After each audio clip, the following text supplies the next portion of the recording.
অহংকারী হয়ে ওঠার যে সকল বিশেষ কারণ এর মধ্যে একটি হলো ইলম তথা জ্ঞান, বিবেক, বুদ্ধি। পৃথিবীতে অহংকারী তারাই হয় যারা বেশি জ্ঞানী হয়, যারা বেশি বুদ্ধিমান হয়, বুদ্ধিজীবী।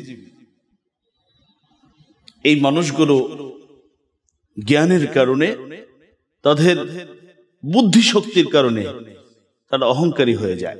আল্লাহ বলেন, ওয়াল্লাহু আখরাজাকুম মিন বুতুনি উম্মাহাতিকুম, হে পৃথিবীর মানুষ, যখন তোমাদেরকে তোমাদের মাতৃগর্ভ থেকে বের করা হয়েছিল, মার গর্ভে থেকে, মার রেহেম থেকে তোমাদেরকে পৃথিবীতে আনা হয়েছিল, লা তা'লামুনা শাইআ।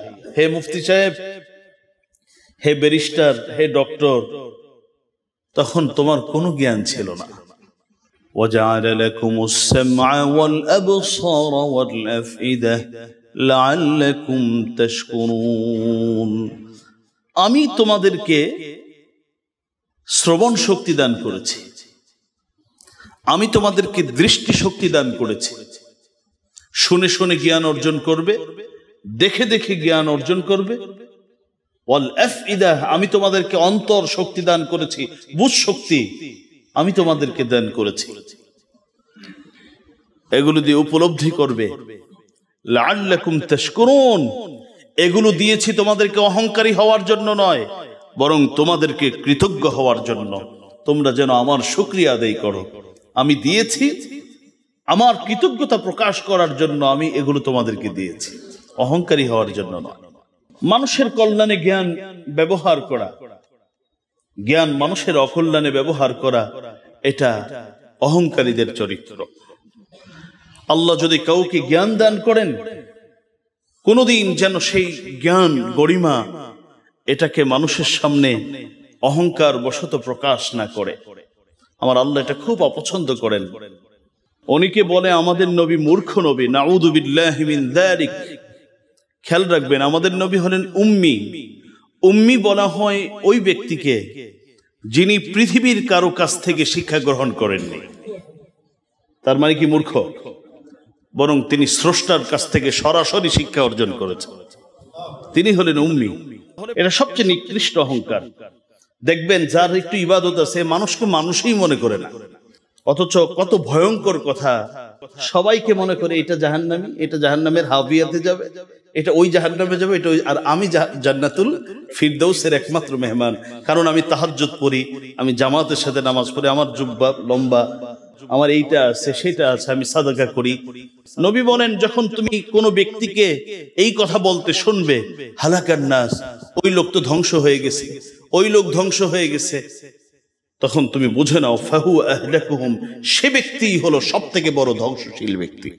ফালা তুযাক্কু আনফুসাকুম হুয়া আ'লামু বিমান ইত্তাকা আফারাআইতাল্লাযী তাওয়াল্লা ওয়া আ'তা ক্বালীলান ওয়া আকদা।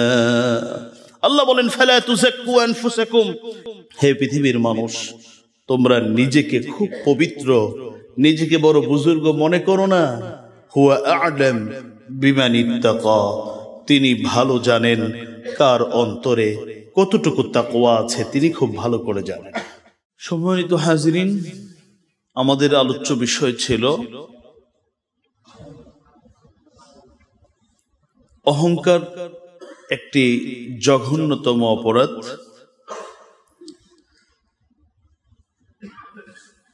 আল্লাহ রাব্বুল আলামিনের কি কি নিয়ামত থেকে অহংকারীরা বঞ্চিত হবে। এরপর আলোচনা শুরু করেছিলাম সাধারণত মানুষ কি কি কারণে অহংকারী হয়ে ওঠে। এর মধ্যে কয়েকটি উল্লেখযোগ্য বলেছি।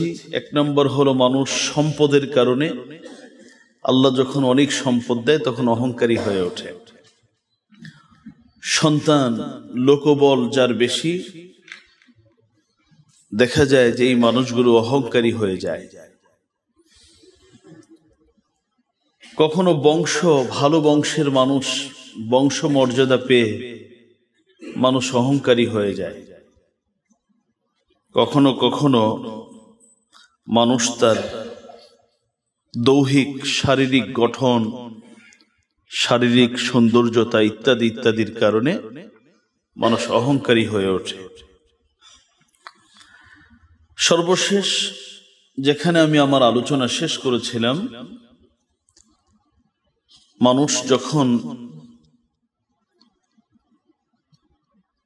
কোনো বিশেষ পদের অধিকারী হয়, বিশেষ করে যখন মানুষের হাতে কোনো নেতৃত্ব আসে, কর্তৃত্ব আসে, তখন মানুষ অন্ধ হয়ে যায়, অহংকারী হয়ে যায়।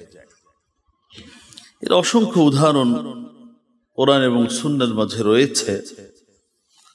আল্লাহ রাব্বুল আলামিন সূরা আলে ইমরানের 26 নং আয়াতে স্পষ্ট করে বলে দিয়েছেন যে এই নেতৃত্ব কর্তৃত্ব এটা আমি মানুষকে দান করি। আমি যতক্ষণ চাবো একজন মানুষ তার কর্তৃত্ব নেতৃত্ব ধরে রাখতে পারবে। আমি যখনই ইচ্ছা করব মুহূর্তের মধ্যে আমি ছিনিয়ে নিতে পারি নেতৃত্ব এবং কর্তৃত্ব। সুতরাং কেউ যদি নেতৃত্ব পেয়ে যায়, রাজত্ব পেয়ে যায়, সে মানুষ যেন অহংকারী না হয়, বরং বিনয়ী হয়। সে যেন তার দায়িত্বের প্রতি যত্নবান হয়। আল্লাহ রাব্বুল আলামিন কুরআনুল কারীমের বিভিন্ন আয়াত এবং রাসূলুল্লাহ সাল্লাল্লাহু আলাইহি ওয়াসাল্লাম বিভিন্ন হাদিস দ্বারা এটাই পৃথিবীর মানুষকে শিক্ষা দিয়েছেন। আমি কয়েকটি হাদিস আপনাদের খিদমতে গত জুমাতে পেশ করেছিলাম। এক হাদিসের মধ্যে আল্লাহ রাসূল বলেছেন,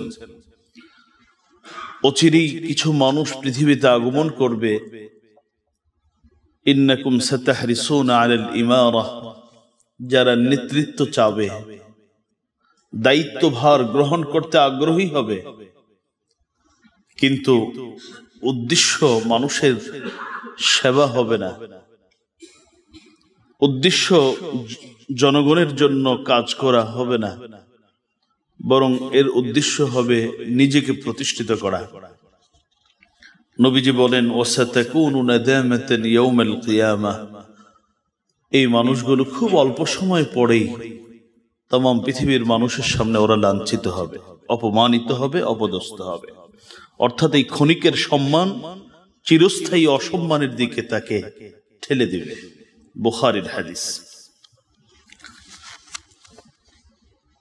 রাসূলুল্লাহ সাল্লাল্লাহু আলাইহি ওয়াসাল্লাম আরেক হাদিস, সেটা মুসলিমের হাদিস, নবীজি দোয়া করেছেন, বলেছেন যারা দায়িত্ব পাওয়ার পরে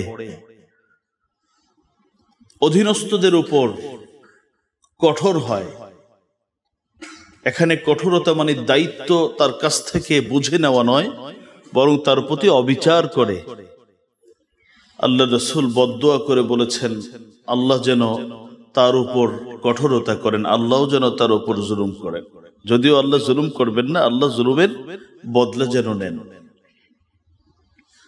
বিপরীত দিক থেকে যারা অধীনস্থদের হক আদায়ের জন্য চেষ্টা করবে, আল্লাহ তাদের জন্য দোয়া করেছেন, নবীজি দোয়া করেছেন আল্লাহ যেন ওই সকল মানুষের প্রতি রহম করেন। মুহতারাম হাজিরিন, সর্বশেষ যে হাদিসে আমি আমার আলোচনা শেষ করেছিলাম, রাসূলুল্লাহ সাল্লাল্লাহু আলাইহি ওয়াসাল্লামের এক প্রসিদ্ধ সাহাবী হযরত আব্দুর রহমান ইবনে সামুরা রাদিয়াল্লাহু তাআলা আনহু,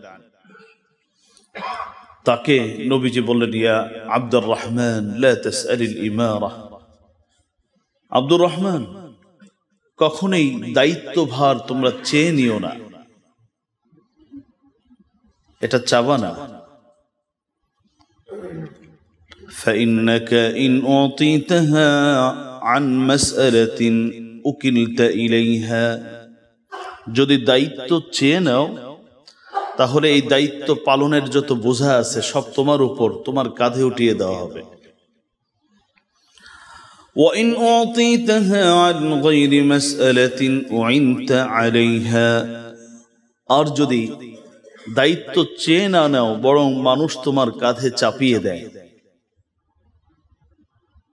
উইনতা আলাইহা, তাহলে এই দায়িত্ব পালনের ক্ষেত্রে তোমার প্রতি তোমার রব সাহায্য করবেন। আল্লাহর সাহায্য তোমার সাথে সব সময় থাকবে। সহিহ বুখারীর হাদিস। মুহতারাম হাজিরিন, এই দায়িত্ব, নেতৃত্ব, কর্তৃত্ব অনেক সময় পৃথিবীতে অসংখ্য মানুষকে অন্ধ বানিয়ে দিয়েছে, অহংকারী বানিয়ে দিয়েছে। এর উদাহরণ অনেক, ফিহরিস্ত অনেক লম্বা, শত শত পৃথিবীতে এমন বহু মানুষ আছে দায়িত্ব পাওয়ার পরে অন্ধ হয়ে গেছে, অহংকারী হয়ে উঠেছে। আবার আল্লাহ রাব্বুল আলামিন তাদেরকে এমন করুণ শাস্তি দিয়েছেন, এত করুণ শাস্তি, যেগুলো মানুষের জন্য যুগ যুগ ধরে শিক্ষা হয়ে আছে। প্রসিদ্ধ অনেকের ঘটনা আমরা জানি, একজন অপ্রসিদ্ধ ব্যক্তির কথা আপনাদেরকে শোনাবো আজকে। পৃথিবী সারা একটা কিতাব, আল্লামা ইবনুল জাওজির কিতাব আল মুনতাযাম ফি তারিখিল মুলুক ওয়াল উমাম, কিতাবটির নাম। সেখানে বনি ইসরাইল, এই উম্মতে মুহাম্মাদের আগে বনি ইসরাইল, ইসরাইলি যুগের একটি কথা, একটি ঘটনা ওই কিতাবের মধ্যে উল্লেখ পেয়েছে। বনি ইসরাইলের এক যুবক, সে রাজত্ব তার হাতে চলে আসছে, রাষ্ট্র পরিচালনার দায়িত্ব পেয়েছে। তো রাষ্ট্র পরিচালনার দায়িত্বের মধ্যে একটা স্বাদ আছে। তো যুবক মানুষ, তো সভা পরিষদকে একদিন ডেকে, সকলকে ডেকে বলছে, ইন্নী লা আজিদু লিল মুলকি লাযযাহ, আমি এই রাষ্ট্র পরিচালনায় এসে এক আলাদা স্বাদ পাচ্ছি, দারুণ মজা। আচ্ছা, এটা কি আমি পাচ্ছি না অতীতেও যারা রাষ্ট্র পরিচালনা করেছে তারাও এই স্বাদ পেয়েছে? কারণ সবাই সেলুট দেয়, সে যখন যাবে সব গাড়ি বন্ধ, কখনো তো মানুষের হাঁটাও বন্ধ হয়ে যায়। পৃথিবীতে এমনটা অনেক দেখা যায়, তো মানুষ হাঁটতে পারবে না। কি আশ্চর্য বিষয়, লক্ষ লক্ষ গাড়ি দাঁড়ায় থাকবে, লক্ষ লক্ষ মানুষ, সে হসপিটালে যেতে পারবে না, কিচ্ছু করতে পারবে না একজন মানুষের জন্য। এটা একটা আলাদা স্বাদ। তো যুবক পরিষ্কার করে সভা পরিষদকে বলছে, আচ্ছা, ব্যবসা করলাম, চাকরি করলাম, এত স্বাদ কোথাও পাইনি, এটার মধ্যে এত স্বাদ, এটা কি অতীতের যারা রাজা বাদশা তারাও পেয়েছিল? তো জ্ঞানী গুণীরা বলছে, হ্যাঁ, এর মধ্যে একটা ভিন্ন স্বাদের কথা তো শুনেছি। তো যুবক মানুষ বয়োজ্যেষ্ঠ জ্ঞানী গুণীদেরকে বলল, আচ্ছা, আমি আমার এই যে রাজত্ব, রাষ্ট্র পরিচালনার যে স্বাদ, এই স্বাদ আমি ক্ষণিকের জন্য পেতে চাই না, আমি লম্বা সময়ের জন্য পেতে চাই। অর্থাৎ আমি কিভাবে আমার এই রাষ্ট্র ক্ষমতা এটাকে ধরে রাখতে পারি লম্বা সময়। তো জ্ঞানী গুণী মানুষ তারা পরামর্শ দিল, আচ্ছা, আপনি একটা কাজ করেন, রাষ্ট্রের কিছু ভালো মানুষ থাকেন যারা মানুষের কল্যাণ চায়, যাদের যথেষ্ট জ্ঞান গরিমা আছে, এমন কিছু মানুষকে আপনার পাশে জায়গা দেন। তারা যেভাবে পরামর্শ দিবে আপনি সেভাবে নিজেকে পরিচালনা করবেন, রাষ্ট্র পরিচালনা করবেন।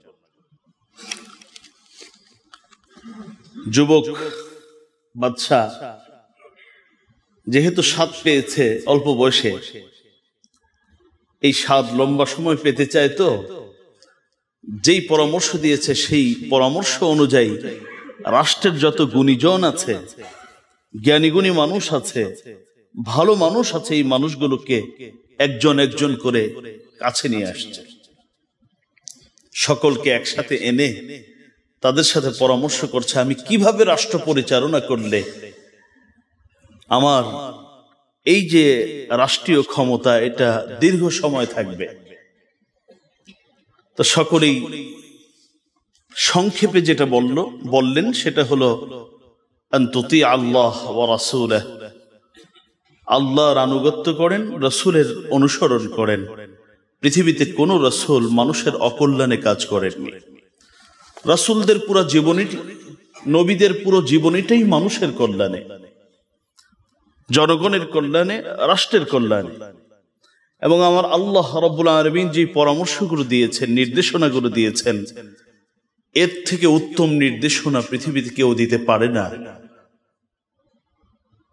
মহামান্য রাষ্ট্রপতি, আপনি রাষ্ট্র পরিচালনার ক্ষেত্রে বেশি কিছু না, এই দুটা বিষয় লক্ষ্য রাখবেন। কারণ যে নবী রাসূলের আদর্শ মানবে সে মানুষের প্রতি অবিচার করতে পারে না। যে নবীর আদর্শ মানবে সে মানুষের অধিকার নষ্ট করতে পারে না। সে মানুষকে দুই চোখে দেখতে পারে না। সে বলল, ঠিক আছে, আপনারা আমাকে নির্দেশনা দিবেন, আমি যদি কখনো আল্লাহ এবং রাসূলের নীতির বাহিরে যেতে শুরু করি আপনারা আমাকে বাধা দিবেন। চলছে তো চলছে, বিরতিহীন ভাবে রাষ্ট্র ক্ষমতা শুধু দীর্ঘ হচ্ছে না। আল্লামা ইবনুল জাওযী আল মুনতাযম এই কিতাবের মাঝে আসছে 400 বছর ধারাবাহিক ভাবে রাষ্ট্র পরিচালনার সুযোগ পেয়েছে। 400 বছর। শুধু তার রাষ্ট্র পরিচালনার সময় দীর্ঘ হচ্ছে তা নয়, বরং আমার আল্লাহ রাব্বুল আলামিন তার হায়াতকেও বৃদ্ধি করছেন। সে দীর্ঘ হায়াত পেয়েছে। হঠাৎ করে একদিন তার কাছে মানুষের আকৃতি ধারণ করে, এক বুজুর্গের আকৃতি ধারণ করে এক ভদ্রলোক হাজির। বাদশা জিজ্ঞেস করে, মান আনতা, কে তুমি? কানা ইবলিস, আমি কে? ইবলিস। ইবলিস প্রশ্ন করে, মান আনতা, তুমি কে? সে বলে, আনা বনি আদম, বনু আদম, আমি একজন আদম সন্তান। তবে আমাকে আমার আল্লাহ রাষ্ট্র পরিচালনার ক্ষমতা দান করেছেন। এই হলো ব্যবধান, আমি একজন সাধারণ মানুষ। ইবলিস বলে, অসম্ভব, তুমি মানুষ হতে পারো না। তুমি মানুষ হও কেমন করে? তুমি লক্ষ্য করে দেখো তো, এই 400 বছর তুমি রাষ্ট্র পরিচালনা করছো বিরতিহীন, ধারাবাহিক ভাবে, অথচ তোমার সময়ের মানুষগুলো সব মরে শেষ। মানুষ হায়াত পায় 100 বছর, 150 বছর, 200 বছর, আর তুমি রাষ্ট্র পরিচালনা করতেছো 400 বছর। এটা মানুষ হও কেমন করে? কত যুগ অতিবাহিত হয়েছে,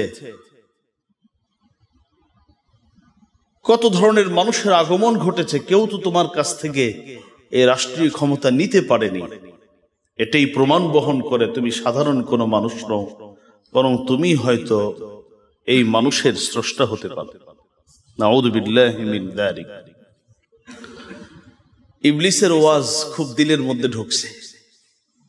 হ্যাঁ, কথা তো ঠিকই বলছে, আমি তো সাধারণ কেউ না। আমি যদি সাধারণ কোনো মানুষই হতাম তাহলে তো সাধারণত মানুষ 100-150 বছর হায়াত পায়, আমি সেখানে হায়াত পাচ্ছি 400 বছর। তো খালি রাষ্ট্র পরিচালনার বয়স, এর আগে তো আরো কিছু বছর অতিবাহিত হয়েছে। তাছাড়া এই 400 বছরের মধ্যে কি এমন একজন মানুষ আসলো না যেই মানুষ আমার কাছ থেকে রাষ্ট্র পরিচালনার দায়িত্ব নিতে পারে, কেড়ে নিতে পারে? কেউ তো নিতেও পারলো না। সুতরাং আমি কোনো সাধারণ মানুষ না, আমি স্রষ্টা। ইবলিস ঠিকই বলছে। এবার রাষ্ট্রপতির ভাষণ, জাতির উদ্দেশ্যে রাষ্ট্রপতির ভাষণ শুরু হলো। ভাষণের শুরুতেই বলছে, তোমরা এতদিন আমাকে মানুষ মনে করেছো, আসলে আমি কিন্তু মানুষ না, আমি কোন সৃষ্টি না, বরং আমি স্রষ্টা। নাউযু বিল্লাহি মিন যালিক।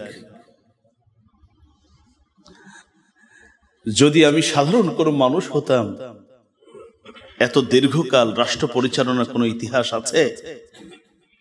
কত মানুষ আমার সময়ের যে মানুষগুলো কোথায় তারা?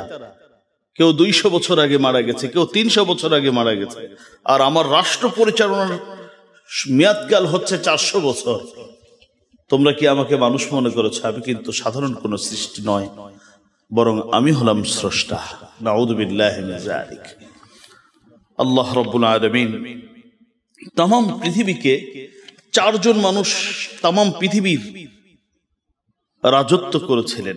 2 জন মুসলিম, 2 জন অমুসলিম। মুসলিম 2 জনের একজন সাইয়্যিদুনা সুলাইমান আলাইহিস সালাতু ওয়াস সালাম, আরেকজন যাকে কোরআনে যুলকারনাইন বলা হয়, অনেকে ইস্কান্দার, বাদশা ইস্কান্দার বলে অনেকে চিনে থাকেন। এরা 2 জন হলো মুসলিম। আর 2 জন অমুসলিম, একজন হলো নমরুদ, আরেকজন হলো বখত-ই-নসর। এই 2 জনই জালেম ছিল।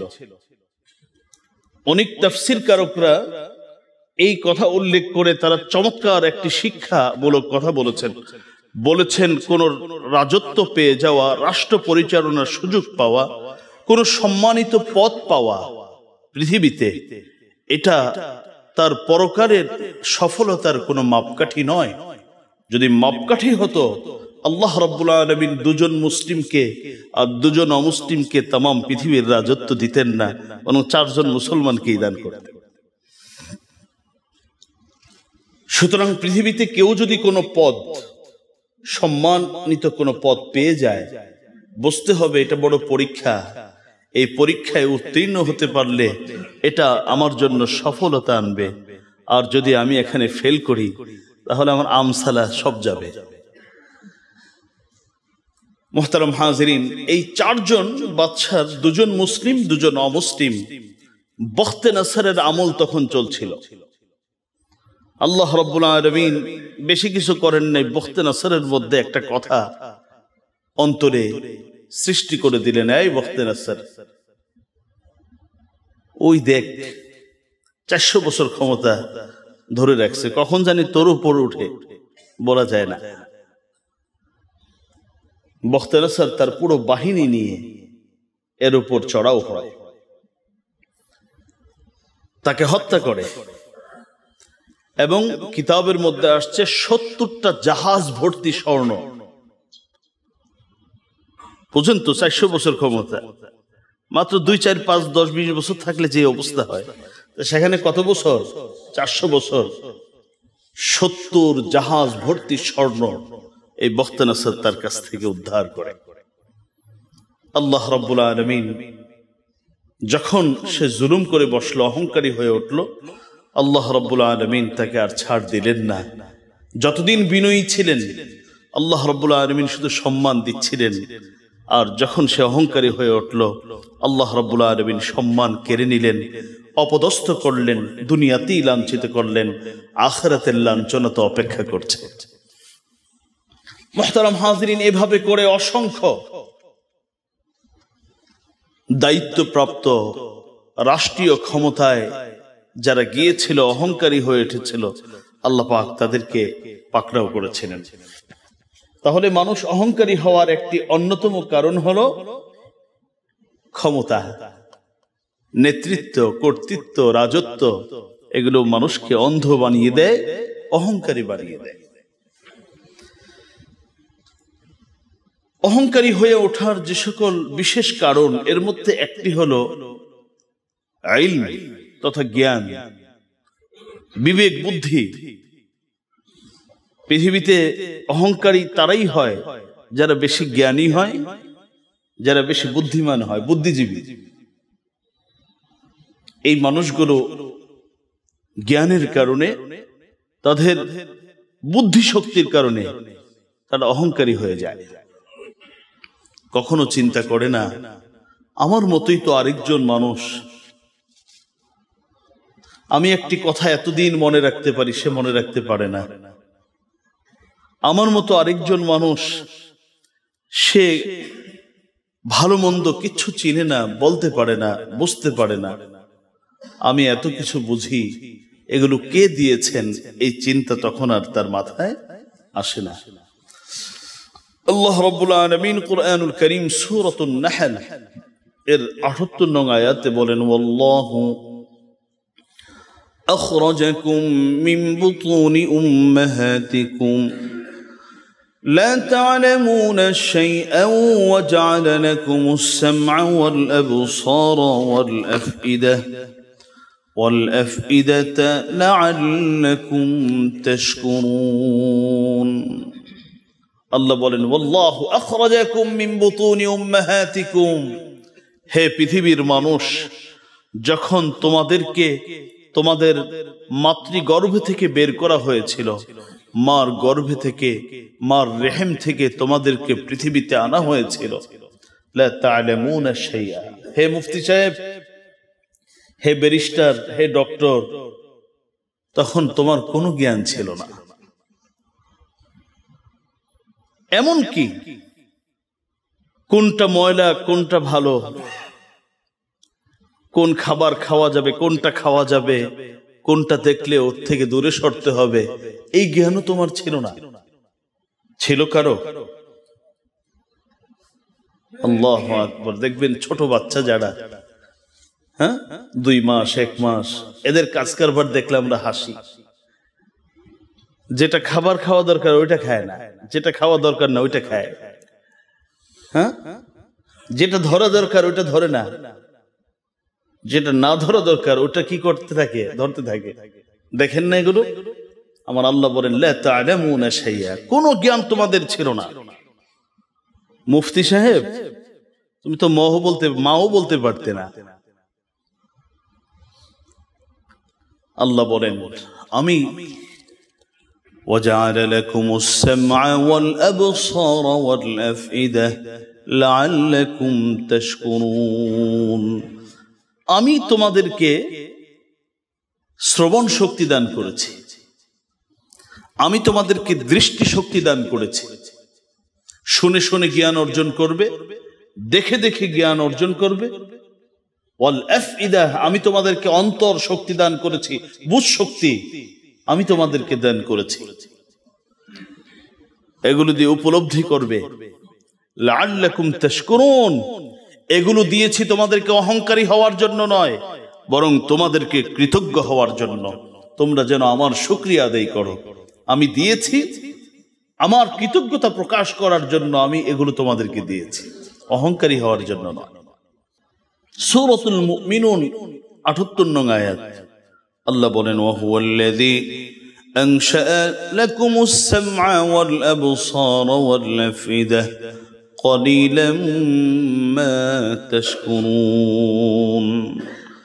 আমার আল্লাহ নিজের পরিচয় দিয়ে বলেন তিনি তো সেই সত্তা যিনি তোমাদের জন্য শ্রবণ শক্তি, তোমাদের জন্য দৃষ্টি শক্তি এবং বুঝ শক্তি যিনি তোমাদের জন্য সৃষ্টি করেছেন, তোমাদেরকে দান করেছেন। ক্বালিলাম মা তাশকুরুন, খুব কম মানুষ তোমরা আছো যারা কি করো? শুকরিয়া আদায় করো, কৃতজ্ঞতা প্রকাশ করো। মুহতারাম হাজিরিন, এই দুটো আয়াত পরিষ্কার করে আমাকে আপনাকে জানিয়ে দিল যে এই জ্ঞান, গরিমা, বুদ্ধি শক্তি এগুলো কিচ্ছু আমার না, আপনার না, এটা আমাকে দান করেছেন একজন, তিনি হলেন আল্লাহ সুবহানাহু ওয়া তাআলা। এবং এগুলো দেওয়ার পরে আমার আল্লাহ দোনো জায়গায় বলে দিলেন আমি এগুলো দিয়েছি অহংকারী হওয়ার জন্য নয়, এগুলো দিয়েছি কৃতজ্ঞ হওয়ার জন্য।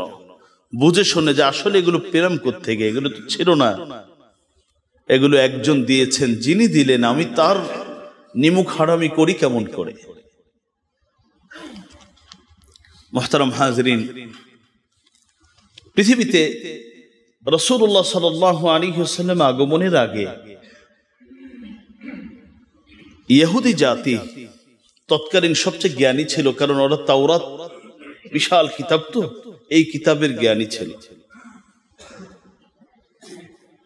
কিন্তু এই জ্ঞানী হওয়ার পরে, এই জ্ঞান বুদ্ধি বিবেচনা পাওয়ার পরে ওরা অহংকারী হয়েছিল। তারা সত্যকে সত্য বলতো না, মিথ্যাকে মিথ্যা বলতো না, বরং এর জ্ঞান দিয়ে মিথ্যাটাকে সত্য প্রমাণ করবার চেষ্টা করত। আপনারা বিভিন্ন সময় দেখবেন জ্ঞানী মানুষ সে নিজেও জানে আমি যা বলতেছি সব মিথ্যা, কিন্তু ওই মিথ্যাটাকে এস্টাবলিশ করার জন্য সে কত দলিল প্রমাণ পেশ করতে থাকে। এটা বিনয়ী মানুষের চরিত্র নয়, এটা অহংকারী মানুষের চরিত্র। অর্থাৎ তার জ্ঞান দিয়ে তার মিথ্যাটাকেই সে সত্য সাব্যস্ত করতে চাচ্ছে। এই খারাপ চরিত্রটা ছিল ইহুদিদের। আমার আল্লাহ রাব্বুল আলামিন কোরআনুল কারীম 28 নম্বর পারার সূরাতুল জুমআহ এর 5 নম্বর আয়াতে তাদের সম্পর্কে বলেন, মাসালুল লাযীনা হুমিলুত তাওরাত সুম্মা লাম ইয়াহমিলুহা কামাসালিল হিমারি ইয়াহমিলু আসফারা বি'সা মাসালুল কওমিল লাযীনা কাযযাবু বিআয়াতিল্লাহ ওয়াল্লাহু লা ইয়াহদিল কওমাদ যালিমিন। আল্লাহ বলেন, মাসালুল লাযীনা হুমিলুত তাওরাত, ওই সকল মানুষের উদাহরণ যাদেরকে আমার আল্লাহ তাওরাত বহন করার সুযোগ দিয়েছিলেন, তাদের উদাহরণ কামাসালিল হিমার, তাদের উদাহরণ হলো ওই সকল গাধার মতো তারা, ইয়াহমিলু আসফারা, যারা পিঠে অনেক বোঝা বহন করেছে কিন্তু জানে না তার পিঠে কি কিতাব নাকি পিঠে অন্য কোনো লাকড়ি ঠাকড়ি উঠানো হয়েছে, ও বোঝে না। আমার আল্লাহ বলেন, গাধা যেমন তার পিঠে কি রেখেছে ও বোঝে না, জানে না, যাদেরকে তাওরাত দেওয়া হয়েছে তারাও জানে না, অথবা জানলেও তা মানে না। আমার আল্লাহ বলেন, ওরা হলো ওই সকল গাধার মতো। অন্য আয়াতে আল্লাহ বলেন, ইয়ারিফুনাহু কামা ইয়ারিফুন আবনাআহুম, হে নবী, ওরা তো আপনাকে নিজের সন্তানকে যেভাবে চিনে ঠিক তদ্রূপ আপনাকেও চিনে। যেভাবে বাবা মা তার সন্তানকে চিনতে ভুল করে না, ইহুদিরা আপনি যে শেষ নবী এটা চিনতে ওদের কোনো সমস্যা হয় নাই, কিন্তু চিনে জেনে বুঝে একেবারে ঠান্ডা মাথায় অস্বীকার করছে আপনাকে। মুহতারাম হাজিরিন, আল্লাহ রাব্বুল আলামিন এদেরকে জালিম বলেছেন এবং বলেছেন এই জালিমদেরকে আল্লাহ পাক হেদায়েত দিবেন না। ওরা জ্ঞানী ছিল কিন্তু তাদের জ্ঞান ভালো কাজে তারা ব্যবহার করত না। এটাই হলো অহংকারীদের চরিত্র। জ্ঞান আমার আল্লাহ প্রদত্ত নিয়ামত, এটাকে ভালো কাজে ব্যবহার করা, মানুষের কল্যাণে জ্ঞান ব্যবহার করা, জ্ঞান মানুষের অকল্যাণে ব্যবহার করা, এটা অহংকারীদের চরিত্র। আল্লাহ যদি কাউকে জ্ঞান দান করেন, কোনোদিন যেন সেই জ্ঞান গরিমা এটাকে মানুষের সামনে অহংকার বশত প্রকাশ না করে।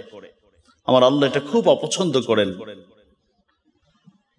বুখারীর হাদিস, আপনারা প্রসিদ্ধ হাদিস শুনেছেন যে হযরতে মূসা আলাইহিস সালাতু ওয়াস সালাম সম্পর্কে বয়ান করছেন, চমৎকার বয়ান। বনি ইসরাইলের মাঝে একজন প্রশ্ন করে বসলো, মূসা, সাইয়্যিদুনা মূসা, এত চমৎকার আলোচনা আপনি করছেন, আপনার থেকে বড় জ্ঞানী পৃথিবীতে আর কেউ আছে? হযরতে মূসা আলাইহিস সালাতু ওয়াস সালাম বললেন, না, আমি সবচেয়ে বড় জ্ঞানী।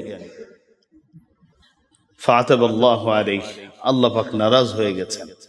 যদিও হযরতে মূসা আলাইহিস সালাতু ওয়াস সালামের জবাব ব্যাঠিক ছিল না, কারণ আল্লাহ রাব্বুল আলামিন নবী রাসূলদেরকে যখন প্রেরণ করেছেন সেই যুগে সেই সময়ে নবীর থেকে বড় শিক্ষিত মানুষ পৃথিবীতে কেউ ছিল না। অনেকে বলে আমাদের নবী মূর্খ নবী, নাউযু বিল্লাহি মিন যালিক। খেয়াল রাখবেন, আমাদের নবী হলেন উম্মি। উম্মি বলা হয় ওই ব্যক্তিকে যিনি পৃথিবীর কারো কাছ থেকে শিক্ষা গ্রহণ করেননি। তার মানে কি মূর্খ? বরং তিনি স্রষ্টার কাছ থেকে সরাসরি শিক্ষা অর্জন করেছেন, তিনি হলেন উম্মি। তাহলে প্রত্যেক নবী তার যুগের সব থেকে বড় জ্ঞানী। সুতরাং হযরতে মূসা আলাইহিস সালাতু ওয়াস সালাম সেদিকে লক্ষ্য করে বলে দিলেন, হ্যাঁ, এই যুগে আমার থেকে বড় জ্ঞানী কেউ নাই। আমার আল্লাহ রাব্বুল আলামিনের কাছে পছন্দ হয়নি, কারণ জ্ঞান এটা অহংকারের বিষয় না। বলা উচিত ছিল, আমার আল্লাহ ভালো জানেন কাকে কতটুকু জ্ঞান দিয়েছেন, আমি জানি না। আল্লাহ রাব্বুল আলামিন হযরতে মূসা আলাইহিস সালাতু ওয়াস সালামকে সঙ্গে সঙ্গে তার অসন্তুষ্টি প্রকাশ করে বলে দিলেন, মুসা আরো জ্ঞানী আছে, যাও শিক্ষা অর্জন করো। হযরতে মুসা খজিরের ঘটনা আপনারা শুনেছেন, আমি সেদিকে যাব না। তাহলে জ্ঞান মানুষকে অহংকারী বানিয়ে দেয়। আমি কয়েকজন পৃথিবীর বড় বড় জ্ঞানী জ্ঞান নিয়ে যখন তারা বড়াই করেছিল তাদের পরিণতি কি হয়েছে আপনাদেরকে শোনাই। একজন তো আপনারা সবাই জানেন, এই ওয়াজ আবু জাহেল সম্পর্কে আপনারা শুনেছেন। আবু জাহেলের আসল নাম কি? আমর ইবনে হিশাম। আসল নাম আমর ইবনে হিশাম। অথচ এই নাম পৃথিবীর মানুষ জানে না। জানে কি? আবু জাহেল।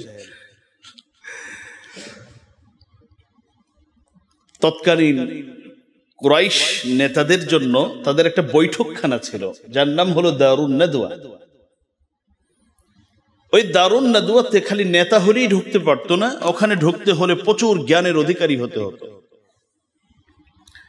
আপনারা অবশ্যই জানার কথা যে রাসূলুল্লাহ সাল্লাল্লাহু আলাইহি ওয়াসাল্লাম পৃথিবীতে যখন এসেছিলেন তখন এই পৃথিবীতে মানুষ প্রচুর জ্ঞানী ছিল। ওই সময়ে সাহিত্যের চর্চা, আরবি সাহিত্যের এত চর্চা হতো, বড়াই করত। একজন এক কবিতা লিখে কাবা ঘরের উপরে লাগায় দিত, পারলে এর থেকে ভালো কোনো কবিতা লিখে নিয়ে আসো, আবার আরেকজন নিয়ে আসতো। এভাবে করে জ্ঞান প্রতিযোগিতা চলতো। এই জন্যে আমার আল্লাহ রাব্বুল আলামিন জ্ঞানের ভান্ডার কোরআন আমার রাসূলকে দান করেছেন। আয় পৃথিবীর জ্ঞানীরা, এর সাথে জ্ঞান নিয়ে বাহাদুরি কর, পারবি না কোনোদিন। মুহতারাম হাজিরিন, ওই দারুন নাদওয়াতে ওর সদস্য হওয়ার জন্য দুটা শর্ত ছিল। এক নম্বর শর্ত হলো বয়স হতে হবে 50 বছর, এর নিচে হলে ওখানে সুযোগ পাবে না। আর 2 নম্বর শর্ত ছিল ওই সময়ের আরবের সব থেকে বড় জ্ঞানী, বড় বুদ্ধিজীবী হওয়া লাগবে। কিন্তু একজনের ক্ষেত্রে আইন লঙ্ঘন করা হয়েছিল, সেই লোকটার নাম হলো আমর ইবনে হিশাম, যাকে আমরা চিনে থাকি আবু জাহেল নামে। ওকে 25 বছর বয়সে তার বুদ্ধি, বিবেচনা, জ্ঞান, গরিমা দেখে সবাই মুগ্ধ। বলল, তোমার নাম আমর ইবনে হিশাম না, তোমার নাম কিন্তু আবুল হাকাম। তুমি জ্ঞান ও ভান্ডারের প্রজ্ঞার বাবা তুমি, সুতরাং আসো, দারুন নাদওয়ার তোমাকে সদস্য করা হলো, মনোনীত করা হলো। কিন্তু সে এই জ্ঞান দিয়ে ভালো কাজ করতো না, সব উল্টাপাল্টা কাজ করত। আমার আল্লাহ রাব্বুল আলামিন রাসূলের মুখ দিয়ে বের করে দিলেন, ওকে কে আবু হাকাম বলে? ওর নাম তো আবু জাহেল, ও মূর্খের বাবা। আল্লাহ রাব্বুল আলামিন কিয়ামত পর্যন্ত নামটা এইভাবে গ্রহণ করলেন। এখন সবাই তাকে আবু জাহেল বলে ডাকে, কিয়ামত পর্যন্ত তাকে আবু জাহেলই ডাকবে। মুহতারাম হাজিরিন, জ্ঞান নিয়ে অহংকারী যারা হয়, অনেক বড় ব্যক্তি, আমার আল্লাহ আকাশচুম্বী জনপ্রিয়তা যাদের, তাদেরকে জমিনের নিচে নামিয়ে দেন। 2টা ঘটনা আপনাদের কাছে শোনাবো। একজনের নাম ইবনে হাজম জাহিরি, 384 হিজরিতে তিনি জন্মগ্রহণ করেন। ইবনে হাজম জাহিরি তার নাম। আল্লাহু আকবার। হাফিজুল হাদিস ছিলেন তিনি।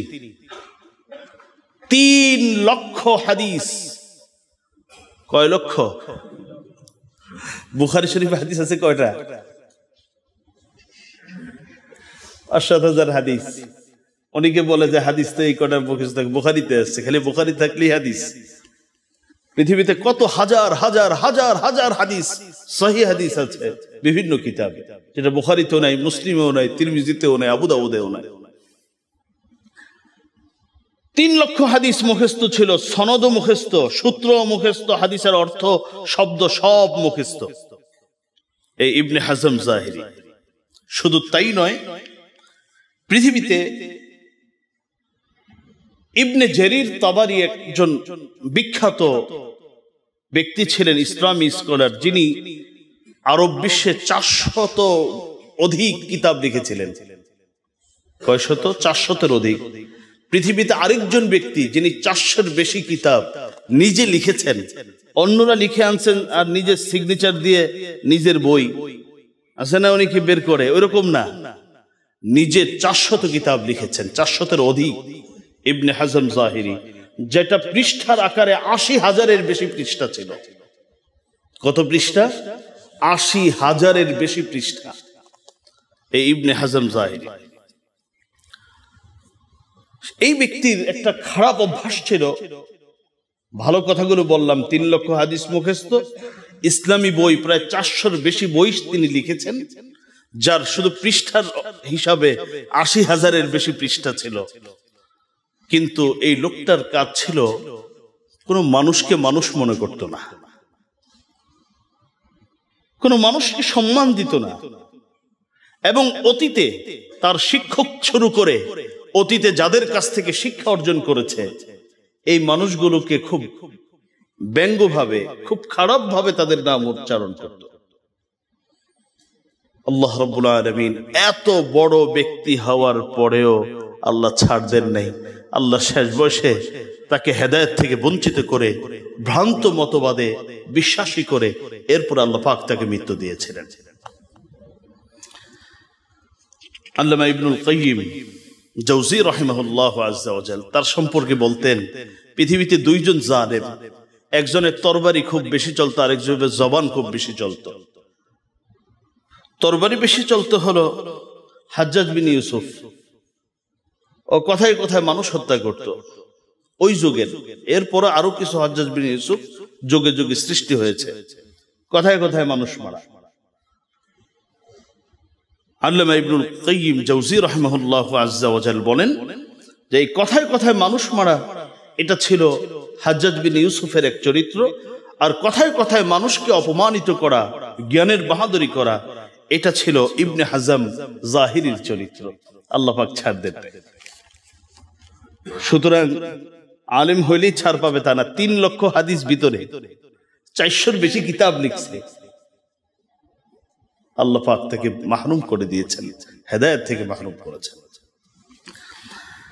আমি আরেকদিন বলেছিলাম আল্লামা শাহ কাশ্মীরি রহমতুল্লাহি আলাইহি, কাশ্মীরের বিখ্যাত আলেম, আল্লাহ পাক তাকে এত মেধা শক্তি দিয়েছিলেন, সুবহানাল্লাহ।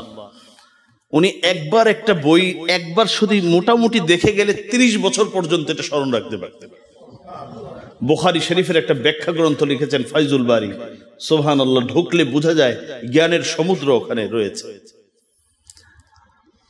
তার জ্ঞানের এবং তার মেধার অনেক ঘটনা যারা সচক্ষে দেখেছেন তাদের কাছ থেকে আমরা শুনেছি, এবং বিভিন্ন পুস্তকে বইয়ের মধ্যে লেখা আছে। তার একটা প্রসিদ্ধ ঘটনা, মিশরের এক লাইব্রেরিতে গেছে, বই একটা দেখলেন, বড় কয়েকশো পৃষ্ঠা বিশিষ্ট বই। বইটা পড়ে ভাল লাগছে। লাইব্রেরিয়ানকে জিজ্ঞেস করলো, আচ্ছা বইটা কি নেওয়ার কোনো সুযোগ আছে? বললেন না, এখানে পড়ার সুযোগ আছে, নেওয়ার সুযোগ নেই। বললেন আচ্ছা ঠিক আছে, তাহলে আমি একটু ভালো করে পড়ি। একবার পুরো পড়েছেন, আমাদের পার্শ্ববর্তী দেশ ভারতে আসছেন, এসে ওই কিতাবটা না দেখে পুরোটা আবার লিখছেন। শুধু লিখছেন তা নয়, বরং ওই বইয়ের মধ্যে কোথায় কোথায় কোনটা ছাপায় ভুল ছিল ওইটা শুদ্ধ করে লিখে এরপরে পাঠিয়ে দিচ্ছেন। এগুলো শাহ কাশ্মীরি রহমতুল্লাহি আলাইহি। তার সহপাঠী আরেকজন ছিল ওয়াজিউল্লাহ। কি নাম? ওয়াজিউল্লাহ। সুবহানাল্লাহ। মেধার দিক থেকে কাশ্মীরি থেকে সে বেশি ছিল, অর্থাৎ ক্লাসে শেখ কাশ্মীরি হতেন দ্বিতীয় আর প্রথম হতেন ওয়াজিউল্লাহ। কিন্তু সে তার এই মেধার খুব বড়াই করত। প্রায় সময় সবার সাথে যখন কথা বলতো, এটা যে আল্লাহ প্রদত্ত নিয়ামত, এটা আমাকে আল্লাহ দিয়েছেন, আমি মানুষের কল্যাণে ব্যয় করব, এটা যে অহংকার প্রকাশের কোনো মাধ্যম নয়, এটা যেন সে ভুলেই গেছে। অহংকার করত, তার এই মেধা নিয়ে বড়াই করত। জীবন শেষের দিকে শেখ কাশ্মীরি একদিন যাচ্ছেন, তো দেখেন একজন কৃষক কৃষি কাজ করে, কাপড় চোপড় শরীরে ঠিক মতো নাই। দূর থেকে কাশ্মীরি দেখে বললেন, যে লোকটাকে আমার চেনা চেনা লাগছে, আমি তাকে চিনি। বলেন এই কৃষককে আপনি কোত্থেকে চিনবেন? গেছেন ভ্রমণে। একটু কাছে গিয়ে উনি প্রশ্ন করলেন, তুমি ওয়াজিউল্লাহ না? আমার ক্লাসের প্রথম ফার্স্ট বয় তুমি না? সে চোখ থেকে পানি ছেড়ে দিয়ে বলল, হ্যাঁ আমি সে ওয়াজিউল্লাহ, যে তোমার সাথে ক্লাসে সবসময় প্রথম হতাম আর তুমি দ্বিতীয় হতে। আমি তো মেধার বড়াই করতাম, আমার জ্ঞান আমাকে অহংকারী করেছিল, এই জন্য তোমাকে আল্লাহ পাক এত বড় খেদমত যে তোমার কিতাব থেকে জ্ঞান অর্জন করে আরব বিশ্বের আলেমরা, আর আমাকে কৃষিকাজের মধ্যে, যদিও এটা হারাম নয়, ভালো কাজ, তা আমাকে এই কাজের মধ্যে আল্লাহ নামাই দিয়েছেন আমার অহংকারের কারণে। তাহলে জ্ঞান এটা অহংকারী আমাকে যেন না বানায়, সেদিকে আমাদেরকে লক্ষ্য রাখতে হবে। সর্বশেষ অহংকারী হওয়ার সর্বশেষ কারণ হলো ইবাদত। মানুষ যার ইবাদত বেশি, ওই মানুষটা অহংকারী হয়ে যায়। আল্লামা জুবাইর ইবনে নুফাইর বিশিষ্ট তাবেঈ, তাকে একবার প্রশ্ন করা হলো সব থেকে নিকৃষ্ট অহংকার কোনটা? তিনি জবাবে বললেন কিবরুল ইবাদাহ, ইবাদতের যেই অহংকার, ইবাদত নেক আমল যার আছে, এইটাকে নিয়ে যারা বড়াই করে, অহংকার করে, এর থেকে নিকৃষ্ট অহংকার আর কিছু হতে পারে না। এটা সবচেয়ে নিকৃষ্ট অহংকার। দেখবেন যার একটু ইবাদত আছে, মানুষকে মানুষই মনে করে না, আর সব সময় কেমন জানি একমাত্র নিজেকেই মনে করে আমি জান্নাতুল ফিরদাউসের একজন সদস্য, আর এগুলো সব জাহান্নামী। অথচ কত ভয়ঙ্কর কথা, একজন মুমিন তার মৃত্যু পর্যন্ত সব সময় ভয় করবে আমি কি জাহান্নামী হয়ে গেলাম কিনা। হয়তো তার কোনো একটা আমল আল্লাহর কাছে এত প্রিয় যে উনি আমার বহু আগে জান্নাতে চলে যাবে। এটা হলো মুমিনের ধারণা হওয়া উচিত। আর আমরা সবাইকে মনে করে এটা জাহান্নামী, এটা জাহান্নামের হাবিয়াতে যাবে, এটা ওই জাহান্নামে যাবে, এটা আর আমি জান্নাতুল ফিরদাউসের একমাত্র মেহমান, কারণ আমি তাহাজ্জুদ পড়ি, আমি জামাতের সাথে নামাজ পড়ি, আমার জুব্বা লম্বা, আমার এইটা আছে সেটা আছে, আমি সাদাকা করি। কিন্তু আমার যে আরো কিছু খারাপ গুণ আছে, যে খারাপ গুণ আমার সব নেক আমলকে ধ্বংস করে দিচ্ছে, আমি কিন্তু টেরও পাচ্ছি না।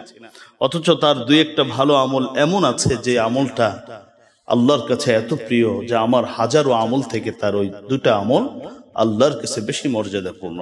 মুহতারাম হাজরিন, সহিহ মুসলিম এবং আবু দাউদ শরীফের হাদিস, হযরত আবু হুরায়রা থেকে বর্ণিত, রাসূলুল্লাহ সাল্লাল্লাহু আলাইহি ওয়াসাল্লাম বলেন, ইযা সামি'তার রাজুল ইয়াকুলু হালাকান নাস ফাহুয়া আহলাকুহুম। নবী বলেন, যখন তুমি কোনো ব্যক্তিকে এই কথা বলতে শুনবে, হালাকান নাস, ওই লোক তো ধ্বংস হয়ে গেছে, ওই লোক ধ্বংস হয়ে গেছে, তখন তুমি বুঝে নাও ফাহু আহলাকুহুম, সে ব্যক্তিই হলো সব থেকে বড় ধ্বংসশীল ব্যক্তি।